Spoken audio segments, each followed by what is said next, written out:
On June 4th, 1921, according to the blog This Month in Climate History on the webpage of the National Oceanic and Atmospheric Administration, what started out as just a normal day in June would rapidly turn into one that would never be forgotten by the residents of the town of Pueblo, Colorado. 100 years ago today, the Great Flood came at a transition point between the Wild West and the modern world, reminding us that both are subject to the awesome power of nature. And the victims of the Pueblo flood of 1921 deserve to be remembered. The city of Pueblo, Colorado began as a trading post, established by mountain men, including the famous Bloody Arm James Beckwourth in 1842. The post gained new significance during the Colorado Gold Rush, and by the 1870s was considered a major economic and social center in the state. The city was a center for agriculture, and the huge steel plant of the Colorado Fuel and Iron Company had made the Colorado town into what the Christian Science Monitor described as a great steel city. In addition, Pueblo had become known as the saddle-making capital of the world. The newspaper The Pueblo Chieftain explains Pueblo was known as the saddle-making capital of the world in the years between 1870 and 1921.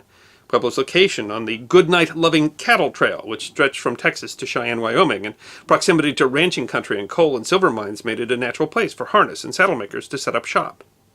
In 1920, the city boasted a population of 43,050 people. The city was built along the confluence of two rivers, the Arkansas River and its tributary, Fountain Creek. While a major tributary to the Mississippi, the approximately 1,400-mile-long Arkansas River is normally tame as it meanders through Pueblo, described as being little more than a brook. But the topography of southern Colorado can cause creeks to rise quickly, as clouds pressing against the Rocky Mountains are forced upwards, releasing their moisture in what the U.S. Geological Survey describes as rainfalls of great intensity. A 1948 water supply paper published by the survey entitled Floods in Colorado explains, topography is the chief factor in determining the location of storms and resulting floods. These occur most frequently on the eastern slope of the Front Range. The unique topography of what is called the eastern foothills gives rise to a western phenomenon called cloudbursts. The paper describes these storms. These cloudbursts are of short duration and are confined to very small areas. At times, the intensity is so great as to make breathing difficult for those exposed to a storm. A flood resulting from a cloudburst rises so quickly that it usually is described as a wall of water, has a peak duration of only a few minutes, followed by a rapid subsidence. According to the National Oceanic and Atmospheric Administration, during a typical cloudburst, more than a half-inch of rain can fall in a matter of minutes. A 1922 report by the U.S. Geological Survey notes that there are many tributaries in the foothills above Pueblo. Within this area, there are many tributaries that rise in the mountains that bound the drainage basin. The tributaries from the north are Oil, 6 Mile, 8 Mile, Brush Hollow, Beaver, Turkey, and Dry Creeks, and those from the south are Chandler, Oak, Coal, Hardscrabble, Red, Rush, Pax, and Rock Creeks. And that means that any cloudburst in the foothills between Canyon City and Pueblo will flow down into that normally placid confluence of the Arkansas River and Fountain Creek. The report described the pressure systems driving the storms in the Arkansas River Valley in early June 1921. The daily weather maps for the first week in June showed that an area of high pressure appeared over the province of Alberta on June 1st. By June 5th, the area had reached the point over the Great Lakes. During this period, an area of low pressure developed over western Arizona and remained over the southern Rocky Mountain Plateau for several days. The difference in pressure between the high and low areas caused air currents to travel from the high to the low in an endeavor to equalize the pressure. The relative positions of the areas of high and low pressure caused the storm to come primarily from the east or northeast. All along the Front Range in Colorado and New Mexico, heavy rains occurred when the clouds were forced upwards by reaching the mountains, but nowhere else was the rainfall as heavy as in the upper Arkansas Valley. According to the website of the city of Pueblo, the flood warning first came at 6:30 p.m., June 3rd, 1921. An unknown person called and reported that the Arkansas River was flooding upstream. The flood was caused by a sudden cloudburst on the Arkansas just 10 miles west of Pueblo. The flood only became worse later on when Fountain Creek also began to flood from downpours 30 miles north. When the two merged in the heart of Pueblo, the results were catastrophic. One problem facing meteorologists is that cloudbursts occur in such an intense burst in such a narrow area that they can be difficult to measure. The 1948 Geological Survey paper explains, the areas of intense rainfall are so small that Weather Bureau precipitation stations have not been located in them. Local residents, being cloudburst conscious, frequently measure the rainfall in receptacles in their yards, and such records constitute the only source of information regarding the intensity. This was a problem regarding measuring the precipitation of the storms that occurred between June 3rd and 5th, 1921. According to the Geological Survey, no Weather Bureau stations are maintained in the region of heavy rainfall in the Arkansas River Basin, noting that within this region, in small areas, the rainfall was intense. The precipitation in these areas can only be roughly estimated. Still, the website of the National Oceanic and Atmospheric Administration notes that while there was no official Weather Bureau rainfall reporting station in Pueblo at the time, well-authenticated records indicated that a total of 6 inches or more fell between June 3rd and June 5th. Although private citizens measured many of the reported rainfall amounts in tubs and buckets, the remarkable erosion in the area also confirmed the exceptional amount of precipitation reported. The intensity of the rain is illustrated by the report of a Mr. Fred Rosenkrantz, interviewed by the Geological Survey. At the time, the water in the Arkansas appeared to be flowing both up and downstream, the upriver current being caused by the inflow from Blue Ribbon Creek and other arroyos from the south. The cloudbursts created their characteristic wall of water coming along both the Arkansas and Fountain Creek. The NOAA website explains, as the torrential rains fell, the Arkansas River and Fountain Creek quickly began to swell, reaching over 15 feet in some areas before they began to recede. The 1922 Geological Survey report describes the extent of the damage. The entire Arkansas Valley, from 30 miles west of Pueblo to the state line, was severely affected, and the loss of life and property was heavy. The greatest damage was done in Pueblo, the chief city in the valley. The newspaper The Plateau Voice of Colburn, Colorado reported, "In half an hour, so rapidly did the torrents descend. Water poured over the top of railings of bridges. Scores of people were caught as the flood entered Main Street, flowing south into Union Avenue. Within 2 hours, the entire wholesale district and a greater part of the business district were flooded with water 10 feet deep." The City of Pueblo webpage recalls that all of the bridges over Fountain Creek were destroyed. The Plateau Voice reported 100 persons were on the 4th Street Bridge when it collapsed. Almost all of them are believed to have been lost. The USGS report argued that the exact extent of losses to life and property will never be known, noting that the loss of life in Pueblo was heavy, owing to the swift rise of the river and the unwillingness of many people to heed the flood warnings. A report to the Pueblo City Council stated that 510 dwellings were washed away, 98 buildings wrecked, and 61 buildings washed from their foundations. The desperation of the night was illustrated by the remarkable story of Blind Harry Wade, described in the Topeka State Journal. "I've been through the Frisco earthquake, and both my eyes put out in a mine explosion 7 years ago, and got a game leg," said Harry, a young, spirited, gnarled giant of 55 years. His face was leather-skinned from the world's hard knocks in a varied career of miner, farmer, and globetrotter.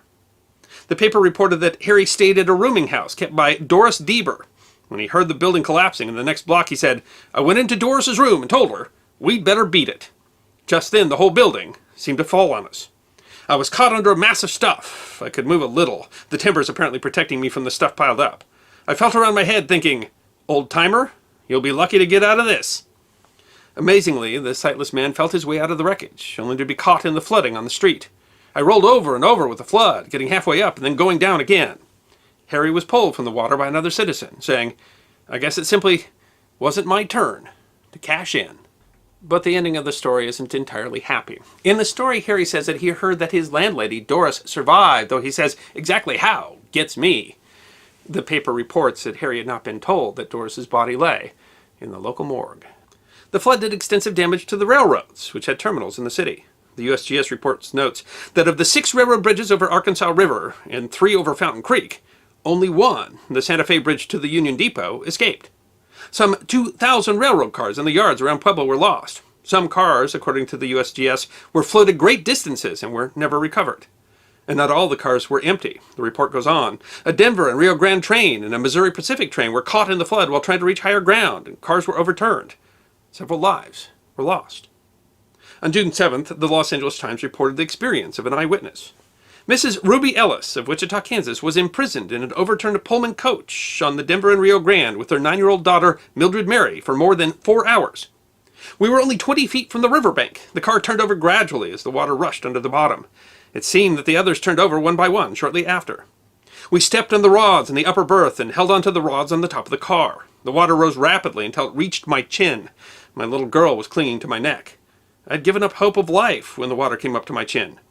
Mildred Mary had not cried or complained up to this time, and she asked, 'What shall I do, Mother?' And I told her to pray. Then she repeated over and over, 'Jesus, I trust you.'" the water receded, and they were able to escape the car. According to the report, one impact of the damage to the railways was that so great was the damage to railroad property not only in Pueblo, but in the surrounding territory, that not a relief train could enter Pueblo for 2 days.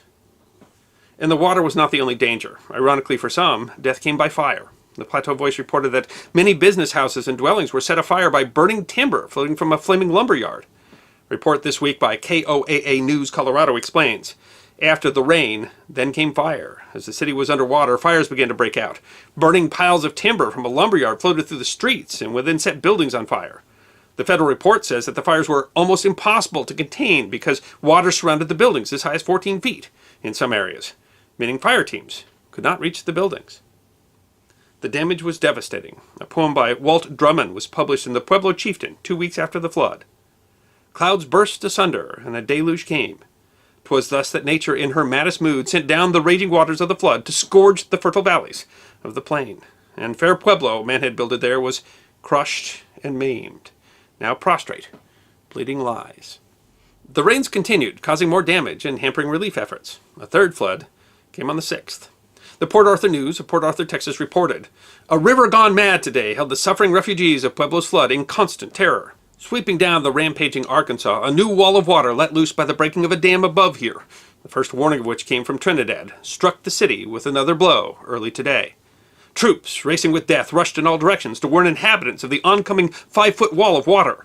Women and children, obtaining their first rest since the flood broke early Friday night, were roused and ordered to go to higher ground." The paper reported that roads constructed to carry relief to stricken inhabitants were washed out by a new 5-foot wall of water. When the water subsided, the extent of the damage became clear. The newspaper The Lahoma Sun of Lahoma, Oklahoma, quoted Major Paul Newland of the Colorado State Guard a few days after the flood. Conditions are beyond description. Virtually every building, from the post office to the square beyond the station on Union Avenue, were completely wiped out. In addition to the havoc wrought by the water, buildings undermined by the inundation have caused a scene of desolation and horror beyond anything I have ever seen. The Port Arthur News reported the city is in dire need of food, clothing, water, and medical assistance. Pueblo is without service of any public utility. Every important mercantile house and retail store is flooded and their stock ruined. The Modesto, California Bee described the scene in the ruined city. 2 fox terriers wandering forlorn together near the site of their former home. A woman with white stockings wading knee-deep through mud to her wrecked house, and massive steel, brick, and wood debris invariably landed in ludicrous places. The newspaper reported that a cottage was thrown up in front of the Belmont Rooming House, downtown. The newspaper notes that the cottage had originally stood more than a mile away, and by a strange coincidence was the birthplace of the proprietress of the boarding house in front of which the flood had deposited it. The damage seemed to highlight the transformation of the city from a frontier to a modern town. The Port Arthur News opined, Pueblo is going back temporarily to pioneer days of the West. No telephone, no gas, no electricity, no train or streetcar service, no city water supply. The automobiles, however, are still running. There is little or no ice obtainable in Pueblo. All commercial ice plants were knocked out by the flood. Pop as a substitute for water was popular, but iceless pop. Still, the modern age showed through. The paper reported of a black woman who had been caught in the flood who took an all-over mud bath in a treetop and was removed for dead. She was, in the end, saved when a pulmotor brought her back to life in a morgue. The artificial respirator that saved her had only been invented in 1908. Many reports note how, despite the devastation, the city recovered quickly, receiving aid from throughout the nation, although the city's famous saddle-making industry was largely destroyed by the destruction of downtown businesses. A system of levees and a reservoir were built to reduce the likelihood of such devastating floods in the future. The financial damages of the flood were enormous, with the damages to businesses, to the railway yards and rail stock, to the agriculture that was lost, to the loss of some 600 homes. Estimates are that the total financial cost exceeded some $300 million in today's dollars. But the human cost was even harder to measure, with estimates ranging between less than 100 to as many as 1,500.